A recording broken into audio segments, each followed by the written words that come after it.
पंचायत का जो आपका किरदार है प्रधानपति का, उसकी कोई ऐसी बात किरदार की, मुझे मालूम है कि एक्टर्स लंबे समय तक एक किरदार निभाते हैं शूट के बाद, जब एक शूट खत्म हो जाता है कुछ तो उसकी बात रह जाती है पर्सनैलिटी में, कुछ आ गई क्या ऐसा तो कुछ नहीं है, क्योंकि मैं इस तरह के कैरेक्टर से वाकिफ़ हूँ।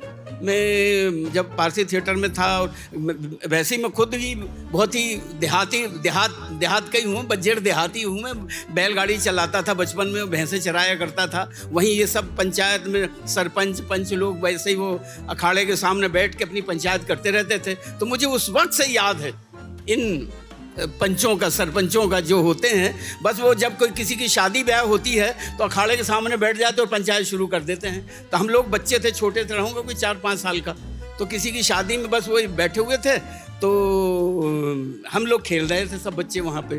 तो एक हमारे जो सरपंच थे वो कहने लगे, देखो, मेरे फादर भी वहाँ बैठे हुए थे, कहने लगे, देखो ये आजकल के लड़के ये खेलने वेलने लगे रहते हैं, ना पढ़ते हैं ना लिखते हैं, बस खेलने में लगे रहते हैं ऐसे ही, और फेल हो जाते हैं। हमारे ज़माने में हम फर्स्ट आया करते थे। तो हमने कहा अच्छा फर्स्ट आते थे? मैंने कहा सारे फर्स्ट आते तो फिर सेकंड कौन आता था? आय हाय, ये जो बात मैंने कह दी कि सेकंड कौन आता, मैंने गलत बात नहीं की थी, हमने पूछ ही लिया कि सेकंड कौन आता। मेरे पिताजी ने मुझे बहुत मारा कि बड़े बुजुर्गों के मुँह लगता है।